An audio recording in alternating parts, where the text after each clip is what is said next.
Good morning, good afternoon, and good evening, my friends, and welcome back to the Cozy Club. In the second year of DSA, we had over 30 new characters brought to the game, a brand new PvP game mode in Summoner Showdown, an epic new raid with the Siege on Olympus, a new club game mode with Club Expeditions, an absolute gorgeous graphical overhaul, and lastly, tons of old characters getting amped up and just brought up to the rest of the pack via character refreshes. And now, we had our ups and we definitely had our downs within year 2, but ultimately, we're on to year 3, and that is what today's video is going to be all about. What do we absolutely need within Disney Sorcerer's Arena in this next year? And most importantly, what's going to keep you playing it? What's going to keep me wanting to content create for it? And ultimately, guys, what is going to make the game even better than it already is now?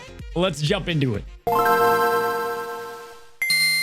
Alrighty, my friends, just like the good old days of MySpace, I've got myself a top 8 list for you today, breaking down the top 8 things I think they need to add to the game going into year 3. I can't believe they used to let us rank our friends. Anyway, let's go ahead and jump right into the list, starting off with number 1. So you think I might start out with point number 1, like new game modes and characters? I want to address some other issues first, or just necessarily issues, just things they need to bring and update and refresh within the game, and then we'll get to the game modes and the fun stuff later. First things first, let's talk about the game's economy and the economics of DSA. This game is a game of resources like gold and gear, and with things like essence and droplets, and the primary way to get these items, it's just outdated. It's an outdated method, and the exchange stores really need a tune-up overall.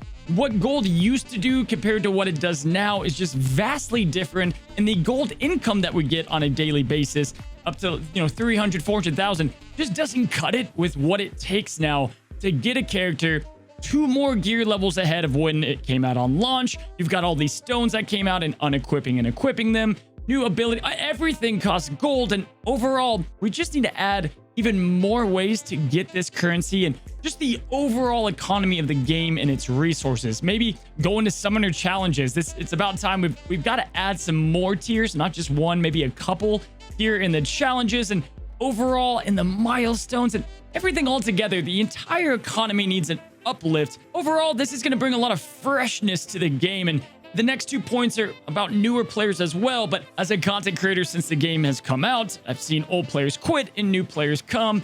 The economy has stayed the same, and I think it's time to refresh all that. Alrighty, moving on to point number 2, and this might be a little dicey for some people, but just hear me out. I think we need some catch-up mechanics within the game. Not everyone that played this at launch is still playing it, and I recognize plenty of old players, but we've got a ton of new players as well, and it's a game that takes a lot of attrition and a lot of time to get to the end game, and I believe full-handedly going into year 3, we need some catch-up mechanics. Now, things to offer advice for, I think maybe retiring events, Big Hero 6, Frozen, maybe even the Beast event. We just retire these. We allow these to go ahead and sit in their own section, and when the players are ready to go ahead and take on the event, they can go into it anytime once they farmed up these characters, and maybe the newer legendaries and newer characters you can reserve for these new events. But the older legendaries of year 1, even year 2, let's retire those and just make access to where they can go and do those at any time. This one might be a little more controversial, but maybe add some type of pack. Like if they want to monetize some type of way here to have someone really catch up in the game. Maybe they offer, 50 base tokens for every character and a big gear pack, just something all together that could just have a new player that wants to play with his friends or join a new club or whatever it might be, just to allow them, once that game economy's fixed, to have another way to just catch up to get to the best parts of DSA quicker, and ultimately allowing them to want to play the game more and get to the raids, get to the club activities, and have a fighting shot via some huge catch-up pack. And I'm not talking about giving them like all the legendaries or anything like that, but maybe just like gear 6k, I don't know, whatever it might be, and just find a balanced way to really catch up players and give them like a base set of characters, gear, and progression within the game, so that it doesn't take them a year and a half to get to where we are now. All right, so we broke down the economy in points 1 and 2, and yes, I want a lot of new things within year 3 of DSA. But before that, for point number 3, I want to go ahead and bring up adding and refreshing all of the things that we already have within DSA.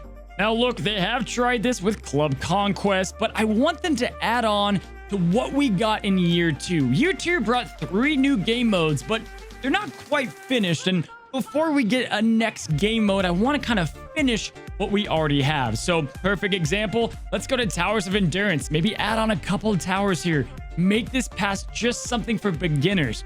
Or we got the amazing Club Expeditions, which has a lot of promise, but at the moment, Club Expeditions just isn't captivating players like it should. And so overall, I don't need them to like reinvent the wheel for all these game modes. Just add some great QOL, like quality of life things that we'll get to in a moment. But just fix and finish these game modes like Club Expeditions, maybe adding a couple more features for the raid, and then fixing towers and then PvP, which we'll get to. Point number 4, quality of life update. Now, you guys thought I'd just be coming in here talking about new characters, new game modes. Let's talk about QOL, quality of life updates, some of my favorite updates that come to the game, and that's just little things that make playing this game on a daily basis a whole lot more enjoyable, easier, quicker, all of that good stuff. So things like adding an accept all on the inbox, or when you're claiming milestones via the leaderboard, something that can accept all of those milestones. Maybe just adding overall more organizations, more squad saves within the PvP battles and raid battles, or within clubs, guys. This is a big one. Just more club organization. I would love to see a revamp here so that people can properly recruit and advertise for their clubs, getting new players, maybe putting Discord links clickable. I get that there's some, there's some riskiness there, but overall, just make the whole club experience and the visuals easier to understand. And just if they've added these little QOL things, little quality of life updates, it's gonna go a large way. If they change the economy, bug fixes, and QOLs, it's just going to change kind of the base of the game. Moving on to number 5. Now that we've talked about like the core base of like fixing the things that we have already, let's talk about some new things I want them to add into Year 3. And the first and foremost is a challenge system of any kind. Guys, what made Pokemon so great in the early 90s and what makes games like this, like collecting games and strategy games, so fun is battling your friends. Now, PvP is what it is at the moment, but if I could challenge anybody, if I'm on a subway and someone else is playing DSA, there's no subways in California, but you get it, and I could battle them right there on the spot, that will just add a whole ton of fun. You could really customize things. Maybe even I could host tournaments on YouTube. Whatever it might be, I think it would add a big, fresh, new look to the PvP system by just kind of simpling things down to its core of having a ton of fun challenging people you know already. You could test things here. You could do tournaments. You could try out a team that you've wanted to try out without, going against Legendary Soup for the 500th time. I get it would take a whole lot of resources for them to do this, but instead of coming up with this new PvP game mode, go back to the basics like the old days of Pokemon, and just battling a friend would probably get more people interested in PvP and just be rock solid. Number 6 on the list, more character refreshes. New characters are great, and there's a lot of new characters we want to add. We'll get to that here in a moment. But character refreshes was one of the best parts of Year 2, in my opinion. A lot of old characters that weren't great got tuned up, touched up to be a whole lot better in the first place. Yzma, Soli, Frozone, these characters were terrible. But because of a refresh, it made characters that we already had great. And instead of having to A, pay, or B, just having to collect a new character overall, you can have a character that you've already most likely at least farmed the stars for, and they get bumped up. Obviously, some of the biggest ones on the list for me would be things like Aladdin, bringing up Ariel, some of the classic ones, even Captain Hook getting retouched up. I mean, they refreshed Yzma twice, so we know that they can do it multiple times, and just more of these is going to be better than a whole onslaught of new characters. Which does bring us to new characters as well. Of course, we want new characters in the game, and ones that we really want to have, right? I think, I can't speak for everyone here, but I think Encanto would be huge. Pirates of the Caribbean, even Kingdom Hearts, bringing in a separate IP would be colossal for this game, and just getting this game outreach to more and more people. New characters are great, and we've kind of checked the boxes for a lot of the iconic characters in the game. But I would obviously love to see more of these introduced through new ways, not exactly leaderboards. And then finally, for my last point, guys, point number 8. I've made a whole video about this before, so I'm not going to kind of dive into all of it, but just new game modes that are fresh, unique, and have loads of replayability and great rewards. The raid is obviously the best thing in this game for a lot of us, and heck, if they brought 2 new raids in this year, I would be amped. I think raids are the best thing. However, I would love to see these game modes. I'll put them up in the top right-hand corner that I already made a video on, something that I would like to see, bringing more involvement in PvP and PvE overall, and really bringing the whole Disney picture to this game. So, Cozy Club, hopefully you guys like the 8 points that I picked out to make DSA even better in year 3. There's loads of things that they could add, but I want to hear from you guys as well. Did I hit one of the main points in my 8 that you would resonate with and pick as well? And if I didn't, comment down below. What would you like to see added most to year 3 outside of like get better and give us more reward? Like constructively, comment down below. If Glue is watching these, comment what you want them to go ahead and implement into the game. Now, lastly, before we end today's video, here's a quick look and a montage of what we got in year 2. Looking forward to year 3, guys. And until next time, stay cozy.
content update.